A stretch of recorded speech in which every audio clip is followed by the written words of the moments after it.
What's up, everybody? Good morning, Detroit, and good morning, Renee. How are you today? I'm great, thanks. Wow, special Excited guest. to be here. Renee Lossia Acho. It's unbelievable to have you in the studio. People that are in depth in real estate, we love having you on. Thanks for joining us. And again, we got 1 hour. We'll take your calls at 248-539-9797. Becky Alley and John Kolb are on the Zoomcast, and they're also plugged in here. If you got any questions about mortgages or real estate, Renee's here to answer them, and then we'll fill in the blanks for you. But thanks for coming in, Renee. There's so much going on. Becky brought it up last week. Mortgages, real estate, this is not seasonal like it was, way back when we first started. This is now a 365. If you want to buy a house, now's an open window between now and the holidays. And we're going to talk to you, Renee. Is it any slower now? Or, we don't see that. It isn't. Historically, this is the time of year when things do typically slow down. People are usually thinking holidays over houses. But with the way inventory levels have been this year and the pent-up demand, we have not seen the seasonal change that we normally do, and I don't anticipate it. Yeah, Renee, you could sell how many houses right now? You have so many buyers. There's just such a lack of inventory. We talk about it every week. We talked about it since 2012. This has been a seller's market right now. Just give me a ballpark number. How many houses could you sell right now if they were on the market? Easily another dozen. And the biggest difficulty we have right now as agents is finding homes for our clients. We have probably more of the conversations that we are dealing with are between agent to agent asking for, do you have something coming? What else do you have? Do we know if something that, a seller is anticipating selling, which typically would come on in February or March, and we're looking for it right now. The biggest difficulty we're seeing is that most people are aware of the shortages in inventory, and they're saying, well, I don't want to list my house until I know I can find something. So we have sort of this bottleneck of inventory that could come to the market and give us a flux, but they're concerned about, if I sell, where do I go? And that's really the biggest challenge right now. We'll bring John Kolb right into the conversation. Good morning, John. I think you're up north at the cottage up there. Yep. Hey, guys. How you doing? Happy Saturday. It's a nice, cloudy, snowy day up here. So, but yeah, Renee brings up a great point. Not a lot of inventory on the market right now. But we talk about this every week, right, Harv? And Becky and Harry and myself, we talk about how we got to get the philosophy for sellers to get out there, put their house on the market, and kind of do a reverse contingency where they don't close on the home of the sale of their home until they found a new one. And hopefully that will open up the market and put a little bit more homes on the market so that we can get more buyers into contract, have some sellers out there that are willing. And, of course, we're going to have some fall through if people don't find the house of their dreams. But at least it's getting things opened up in a way of doing things so that we can open up the inventory. Yeah, Renee, what are you seeing in the market right now that you're doing to kind of entice people and to motivate people to either, sell their homes a little bit quicker or even get into the buyer's market? And that is one of the biggest struggles. It's always lining up the stars, as I call it. So what we have to do is, one of the suggestions that John made is absolutely true. If you can kick back or push off your closing in order to give you more time and flexibility in finding something, that's certainly one potential possibility.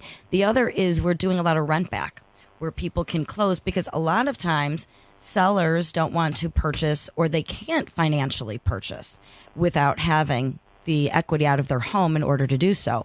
So if you don't qualify for both, obviously that goes back to what we said before. You don't have that property on market. So we have worked out on more than one occasion very successfully having a closing and a rent back, giving the seller the opportunity to stay in the home maybe for 30 or 60 or even 90 days.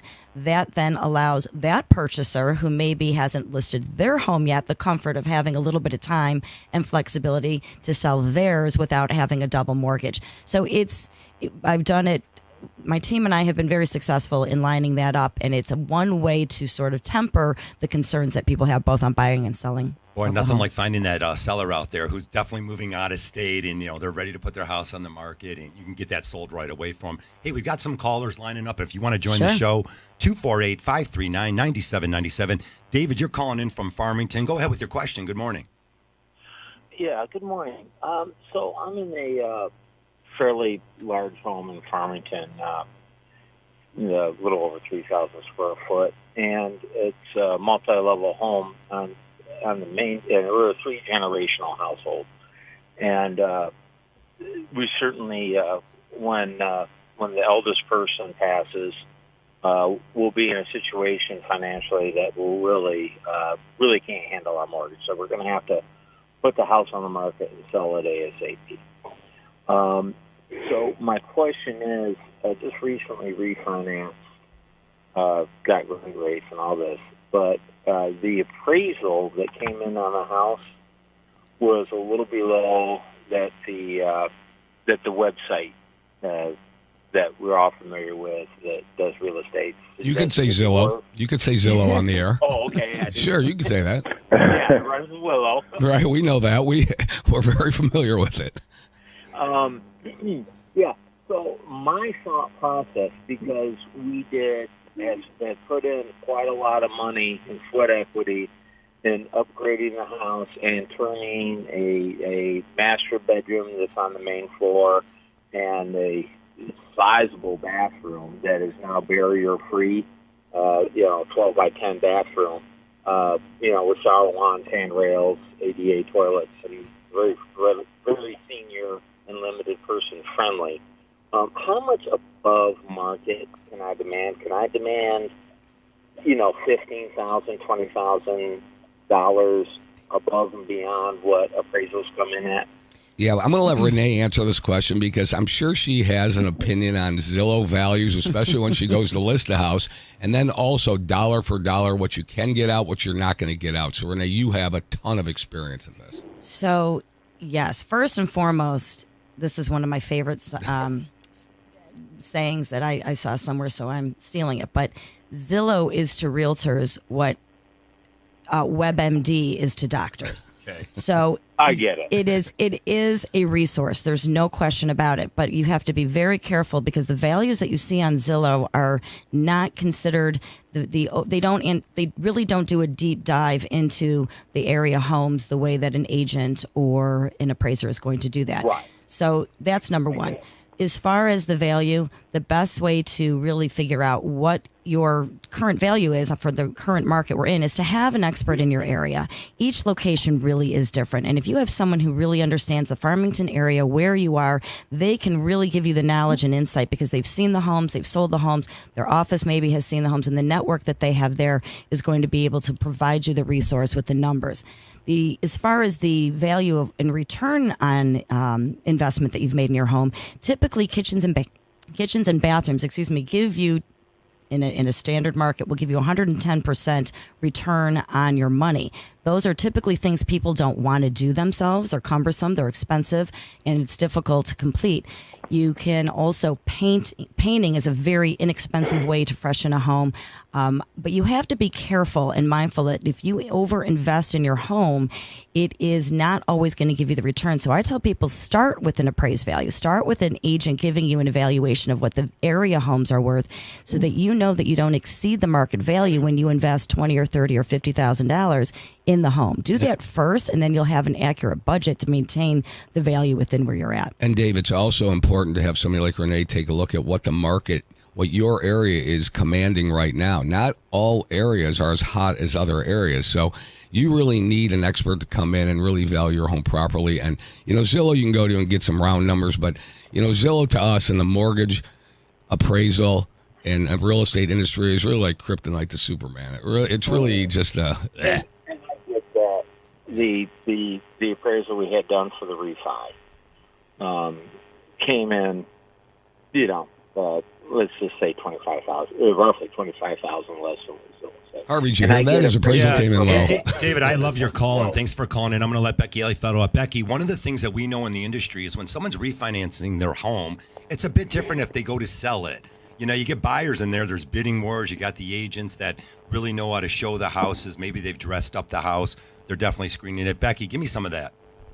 Well, the bottom line from the caller is that appraisals are subjective, right? One appraisal is going to come out, or one appraiser is going to go out there and say, okay, I'm going to give you X, Y, Z. There's a format that they use, but you're not going to get that same view of someone's property because ultimately that is someone's opinion, even though appraisers have a certain format that they are reviewing. So a refinance, yes, it is different from a purchase because you could find someone that's, he was saying, well, can I demand $20,000 over asking. Okay, if you find that buyer that is totally in love with that house and is willing to do something like that, you absolutely could do something like that. It's the Hardcore Mortgage Real Estate Business Show, brought to you by Capital Mortgage Funding, always powered by Fairway Independent Mortgage Corporation, NMLS 2289, Equal Housing Lender. I'm Harvey Freed, Harry Gland, special guest Renee Lossia Acho, and of course we got Becky Aley, John Kolb, the top producers, loan originators across the United States.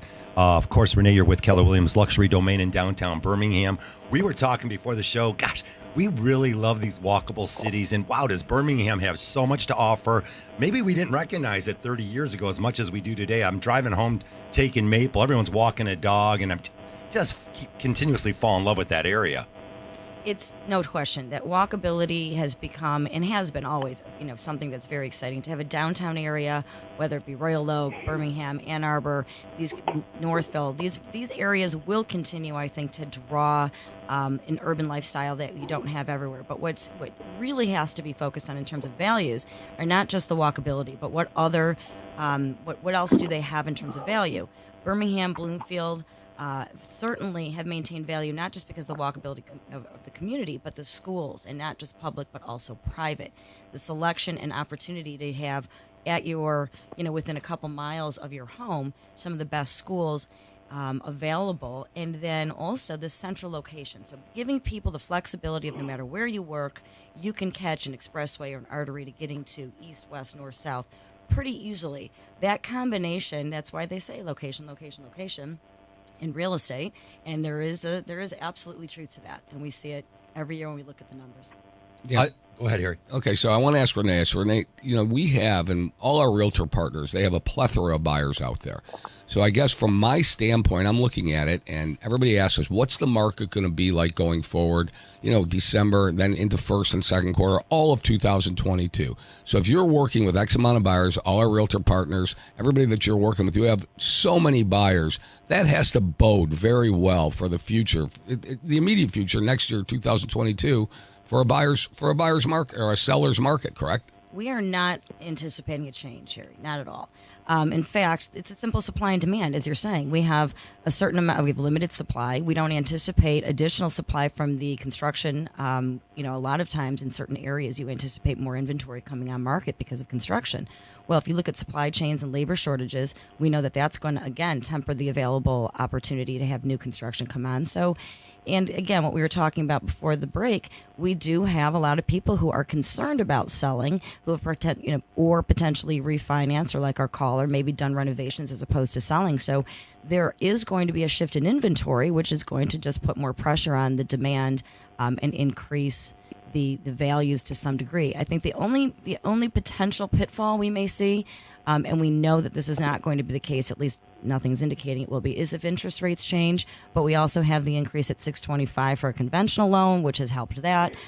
So 2022 and all of the the consumer reports and economist reports are indicating we're going to see the same type of real estate market. We talked about affordability, maybe for the first-time home buyer, but I don't see it being a problem. Boy, it seems like everyone invested in this cryptocurrency, and there's all these new millionaires, or for whatever reason out there, there's all this new wealth. And, of course, if you've already owned a house, you have built-in wealth. Home ownership gives families an opportunity to really build wealth, whether you're a first-time home buyer. But let's just comment a little bit hard getting into the entry-level market. They don't have $150,000, $200,000 houses anymore. It is very hard, and the values increasing with the rate that they are. 17%, 14% annually over the last 5 to 7 years. We have seen, 12 years of increases of value. So it's not. There's two parts of the ability, and that is your ability to make the payment, but also, as you're saying, the down payment, Harvey. And that is something that is becoming, with the increased prices, that's a big number. And a lot of people, it's hard to come up with that. Becky Aley, home prices rose nearly 30%. His income only crept up at 11%. But we're getting some families in. Again, there's lots of programs out there. You can get into the 3% downs. Becky, FHA, give me a little bit of that. Well, the bottom line is that the programs that are coming out are progressive. Fannie Mae, Freddie Mac, FHA, they are all now designing themselves around strong underwriting guidelines. But the bottom line is that they're trying to get everyone into a home, right? Everything is structured around that. With the increase of conventional loan limits, like Renee just mentioned, 625, to allow more people to get into conventional financing. The 3% downs, you don't have to be a first-time home buyer with a 3% down as long as you qualify under the income, criteria. So it's all about having that conversation. If home ownership is in your goal, in your wheelhouse for 2021, we can still make that happen. We'll get you hooked up with Renee. If you're trying to get into a house in 2022, you start with a conversation because it's all the same, but it's different. My situation is different than John's and Harvey's and Renee's, right? It's just like every buyer is different. So the point is that if you're conventional FHA, you start with that conversation. You get hooked up with a professional real estate agent like Renee, and you have that conversation, and she's going to evaluate your home if you have to sell.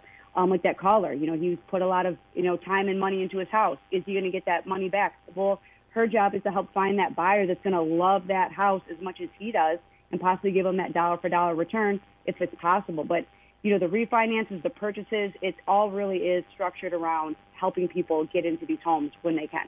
248-539-9797. We give you up till 10 o'clock. Mortgages, real estate. Then we got Pat Caputo coming up with sports. Michigan football at 11. There's a big game today. Yes, we did make a little dazzle there. We ran the wrong update for you.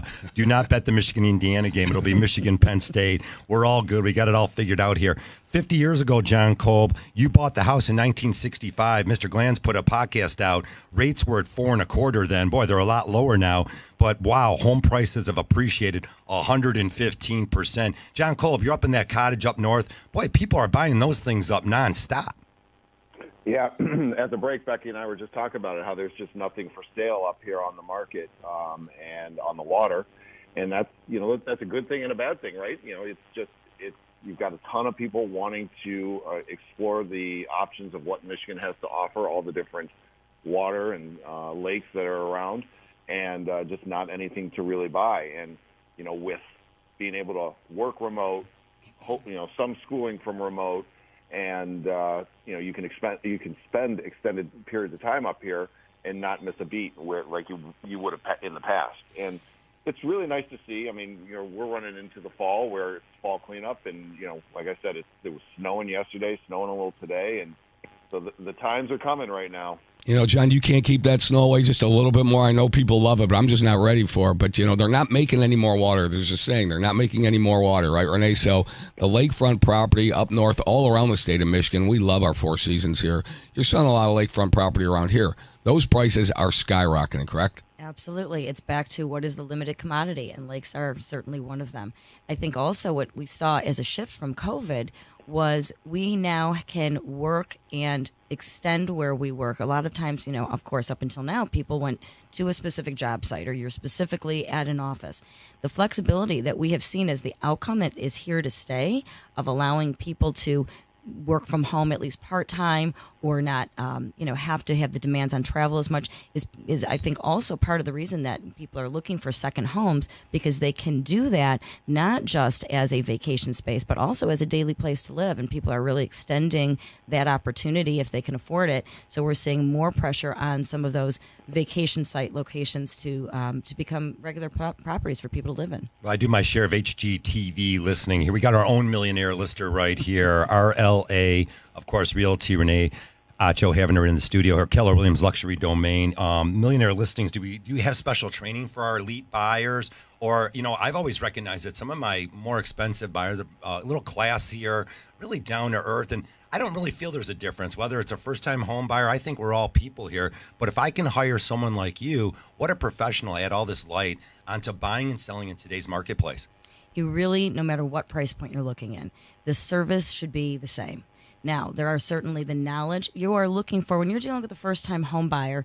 There's different needs and wants from that person. They're unfamiliar with some of the systems and the process, and maybe less familiar with how to work through from the point of purchase to the point of closing. And that's really important, that you are an agent who understands their concerns, their needs and wants. And then you move through that, and it shouldn't change. The service should be the same at any level. Well, you can't teach people class and etiquette. You're one of the best out there. When we come back, we want to hear from you. 248-539-9797. Keep it here Awesome to have Renee here. Renee Lossia Acho, of course, from Keller Williams Luxury Domain. She calls it RLA Realty. There's nothing like having experienced agents in there. And off the air, we were talking a little bit about that the inspection, boy, it comes up that it's not a deal breaker. You have to have the knowledge. You need that agent to really understand how to navigate it. So, Renee, I'll tell you this. Before you get into it, I want to ask you this question. Do you ever recommend not getting an inspection? Ever?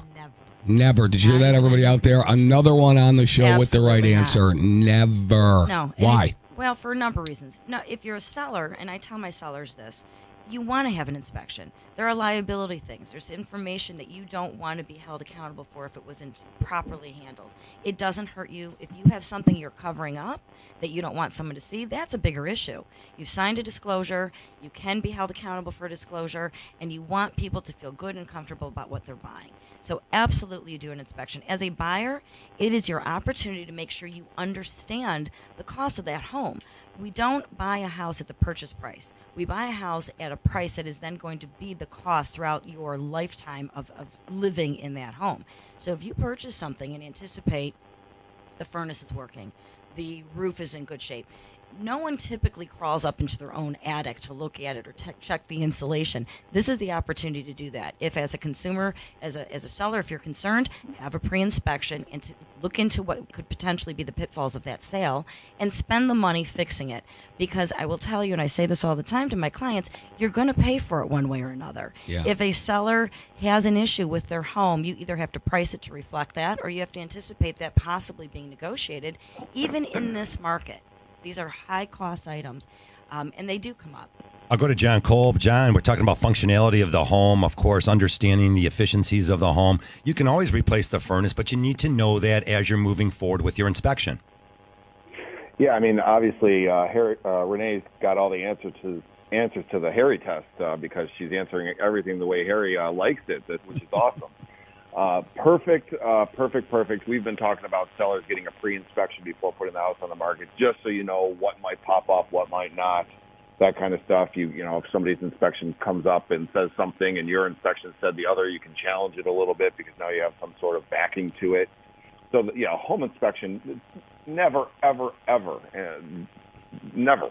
So we can't say that enough. And I know that there are ways that people are doing inspections where they're doing it's a pass-fail versus coming back to renegotiate. And I do like that option to try to as a way of getting into the home and getting your offer accepted, knowing that the seller knowing that the price is not going to be renegotiated and that it's just a pass-fail on the quality of the home. And there's a lot of good options. We have so many good realtor partners, including Renee, that are so knowledgeable about how to get this done, how to get your offer accepted. And, you just got to listen to what they say because they are the experts.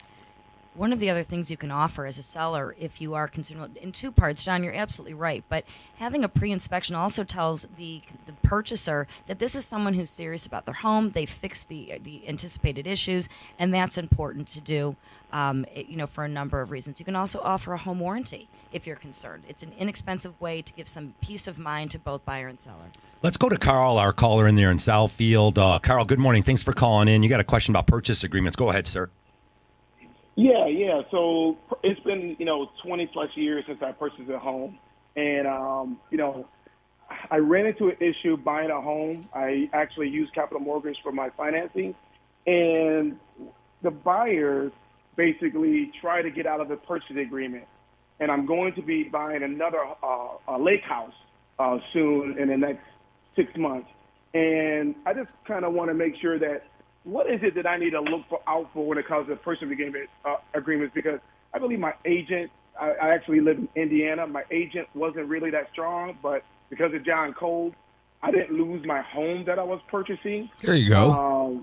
Now, and he did a lot for me, and his experience, to be honest with you, saved me this house that I'm living in now. But going further, when I buy my lake house in the spring, I kind of want to know what I need to look out for in purchase agreements, to make sure that as a buyer or seller, what should I look out for so that way I'm not, someone's not trying to get over on me. And John could tell you the story, but, it was really difficult, but he helped. It's important to have a great team. Oh, go ahead, John. happening, John, we'll go, Carl? John. Yeah, go ahead. Yeah, Carl had a unique situation. Such a good guy, moving from Michigan to Indiana, and we just had an agent that they were always accepting backup offers, which happens. And it was one of those things where the backup offer, the guy thought that the backup offer meant that he could just squash Carl's deal and move forward with the backup offer, but that wasn't the case. Carl was on time with everything he was supposed to be doing. We met the purchase agreement date, we met the appraisal date, we met the closing. We were ahead of the closing date, so we just had to get other professionals involved to make sure that the agent, the listing agent, and the seller understood that you can't just walk away from an agreement like that. There are ramifications that can happen, and we got our knowledgeable team together, put them all in contact with one another, and in the end, Carl got the house because he did everything he was supposed to. Renee, these purchase agreements look similar to the ones that when I got involved in the industry 30 years ago. There's some changes to them, not a lot of changes, but you can use a standard purchase agreement. You can have an attorney review it, and if you want to add an addendum to that to tighten things up, Renee, I sort of suggest that, especially on the bigger and badder homes because there's not a lot of inventory. You should absolutely. These are binding agreements. Of course, people can challenge that. You have to have an agreement, but it is binding. And backup offers, which are currently very, very popular because of the type of market we're in, are just that, a backup offer. Should you fail in following your contractual obligation as a buyer or a seller, that is when it opens up the opportunity for somebody to come in. But you do have a binding agreement, and there are a lot of concerns because there are changes, things like appraisal waivers, things like escalation clauses, where if you're bidding over, that is something that, again, you should always, no matter what price point you're buying in, having an expert team like John, an agent, your whole team that is going to help navigate this, your inspector, should be assisting you throughout the process so that you understand it. But the escalation clauses are a big consumer hot button because if you have multiple offers, it then caps where you're at. You're not guessing. You're saying, I'll go up over $25,000 or whatever the number is. But you should have an agent who understands the opportunities that you have and make sure that whether you're buying a $100,000 house or a $10 million house, you have somebody on your side to help you understand that it is binding. We're going to take your calls, 248-539-9797. Becky Yaley, married couples continue to decline in the home buying market. Used to be about 80%. Now it's somewhere down about 60%. You know, when it's getting married soon, they might want to buy a house also. Yeah, this girl's getting married soon. Hey, yeah, hey, congratulations. I'll be there. Thank you. I think part of that is because people are buying houses a little bit ahead of, getting married. Because your first-time home buyer, I feel like the average age of your first-time home buyer is in their 30s now. There are still people buying their first homes when they're in their 20s. Like I bought my first house when I was 24, but I feel like the norm now is people are doing things a little bit later in life, and there's nothing wrong with that. So sometimes you have people that are getting married and they have their own individual houses that they have to sell, and then, they're going to combine, in one place, and there's nothing wrong with that. And even to what Renee was saying about the contracts, it doesn't matter if it's a $100,000 or a $400,000 house, you got to read your contract. All righty, 248-539-9797. It's the Hardcore Mortgage Real Estate Business Show. Keep it here. We're going to be right back. We got Renee Lossia Acho, and it's so great to have qualified real estate agents in. And we're talking a little bit more here outside of the break. There's a huge difference between who you're hiring as a listing agent or a selling agent. Definitely reach out to Renee. You can check her out online, Google her, and of course she's over at that Keller Williams Luxury Domain office in Birmingham. So find the best agents out there. There's a huge difference. Renee, at the break we start talking about other things you can do. Now, when you buy a car, there's this type of car report. I'm not going to drop that name. You can find out all about what happened in that vehicle. You're telling me there's one in the insurance world. Please tell us more. Absolutely. And this is why you always want to make sure that you have an expert in your field. And there's a difference between being an agent and really being a consultant. And that's what a good agent, a good mortgage lender is going to make sure that they are really making sure that you are safe on your purchase. When you do an inspection, oftentimes you just have one general inspector. I always suggest to people, do a sewer scope. Have the septic if there's a septic, have a radon test. You're going to spend more money up front, but that money is going to save you thousands in the future if you find out yourself afterwards that there is an issue with that home. One other thing that Harry and I were talking about, if you have a home, when you look at the seller's disclosures, it is the responsibility, and again, legal document, that as a seller, I always tell my sellers, they'll say, oh, well, we had this problem, but we fixed it, so it's gone. We're not going to answer that with a yes. We're saying no because it's not a current problem. Wrong answer, ladies and gentlemen. Full disclosure always. And if you fixed it, that is much more telling to the purchaser than it would be if you were covering it up. And there's a way to find out about it. We were just talking during the break. You can have an insurance company run what's called a clue report. Sort of like the car type of report that we were talking about. Yep. And you have a clue report that's run by an insurance company that will tell the buyer if there has been any claims against that home. So now, Mr. Seller or Mrs. Seller, if you put that there's no water in your basement, but you did in fact have your sump pump back up and you had an insurance claim based on it, even if you didn't take the money, but there was an inquiry about it, it should show up on the clue report. So do not cover things up. Always Renee, disclose. Real life situation. I had a borrower closed on a transaction. The next day, all of a sudden, there's water leaking in or out. Now, you know as well as I do, it couldn't have been the first time. I'm not asking you to be an attorney. We don't play attorneys on the radio. Thought process on not disclosing these kind of things. You have to disclose. There's nothing good that's going to come out of not disclosing something. Number one, if it's found or any evidence of water or moisture or whatever else comes out of that inspection, your buyer is really looking at this like, what else did they not tell me? What else is not disclosed? And it starts to raise red flags. The last thing you want to do is raise a red flag about your home. That's why we talked about the pre-inspections, having receipts for the items that you can fix ahead of time, because really you want to make sure that you're providing the purchaser and yourself with the best opportunity to get that home sold. It's all about disclosure as a seller. Let's talk about some fun stuff here before we have to leave the show. 248-539-9797. Amongst the desire to sell your house is to move closer to family and get those great schools. Also a bigger space. You know, we saw obviously with the COVID thing and the pandemic, families wanted more space, outdoor living. Are you seeing that? As they say, most of the sellers that traded up, 46% of them were looking for a larger home. And, it's interesting because it's not just larger home, Harvey. It's different home.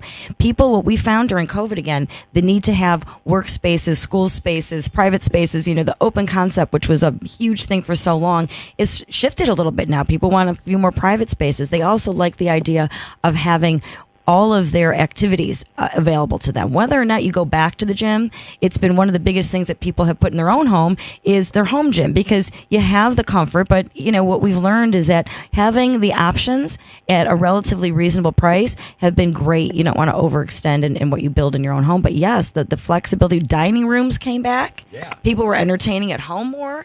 Fire pits, pools. You can't even get anyone to build a pool right now. It's unbelievable. Yeah, that's so for sure. Recreation spaces for sure. 35% of the sellers receive more than asking price. Boy, Renee, if your house is on the market for more than 5 days, they're probably knocking your door down, yelling at you. What's going on here? Be careful. That's now become the mindset. Oh, my house is worth $1 million. I'm going to put it for 1.5 because any price gets picked up.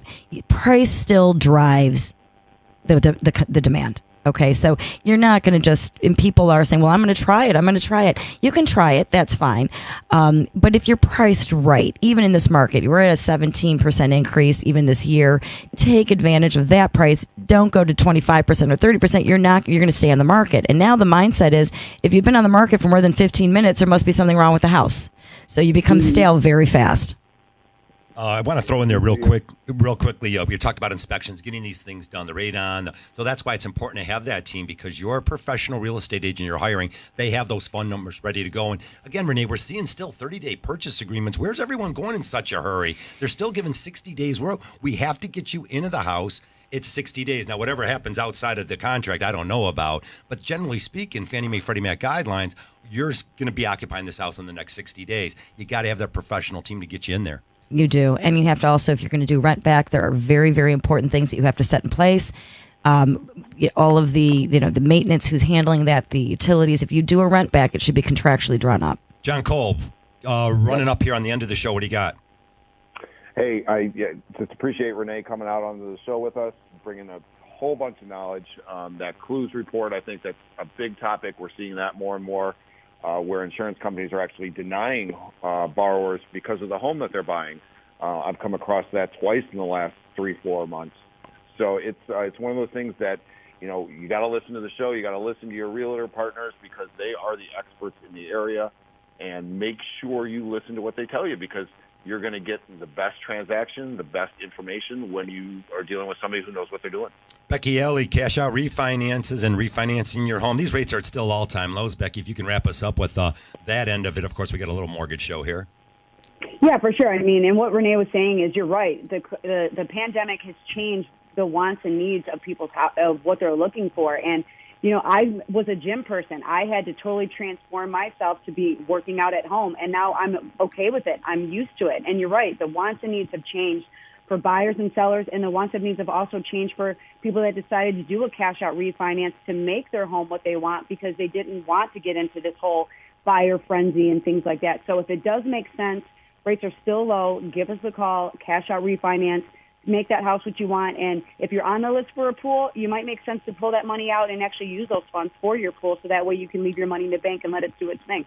We still run into a lot of families that give us a call, and boy, they got that $20,000, $40,000, $60,000 in credit card debt. I just fixed up a guy, and you talk about saving money, $800 to $1,200 a month savings, and I think a stamp costs 45 or 48 cents nowadays. He doesn't have to make those payments. He's dropping his years down to a 15-year mortgage. I drove by the house the other day. He needs to paint the whole house, too, and do some landscaping. So what a great time to take advantage of these still extremely low interest rates, all-time low interest rates. Call Capital Mortgage Funding at 1-800-LOW-RATE. Find out more about a cash-out refinance. Use the equity in your house to put that money back in so when you do hire the agent, maybe you will get the top dollar. And we've seen quite a few families where if your house doesn't show well, and Renee, we see that, it probably needs some dressing up or you need a more honest listing agent to tell you, hey, here's where you got to put the money. Always start with staging. It's the number one advantage you have. Consumers are purchasing homes on Zillow and Realtor.com. Those photographs are going to have to reflect the actual home to some degree. We know we're really good at photography and real estate, but you should have the home. Always start with staging. And we do that, and my group, we actually make sure every home is ready to have its best foot forward. You don't get a second chance to make a first impression. Yeah, I like that saying. There you go. And tell us about your team and how many people you have on your team and what you're working on right now. So we have a growing team. There are 8 of us. I have associate agents, transaction coordinators. We have what I consider to be the best team in the business, of course. And they are absolutely takes a village, and we are a strong village. We're going to round out at about $100 million in transactions this year. The company is going to hit $1 billion in the short 4.5 years that we've been in business. So proud to be a part of it. You are outstanding. Hey, I got to drop this real quick. Ryder Washington, this fun-loving kindergartner, he loves to dance, practice taekwondo. He got diagnosed with something bad. They call it MDS. Check this out. BeTheMatch.org. Check it out, please. Be the match and save somebody's life. I'm going to go get swabbed. Check it out. My friend Kimberly Hurd Washington. Kimberly's awesome. She reached out to me and said, Harvey, give me a drop. Let's help save some lives here as we go into the holiday season. Renee, you are awesome. Renee Lossia Acho. We're going to have you back for sure. And again, reach out to her at Keller Williams, the Luxury Domain office. Harry, any last words? Love you guys. Appreciate it. I respect everybody and treat everybody nice, everybody.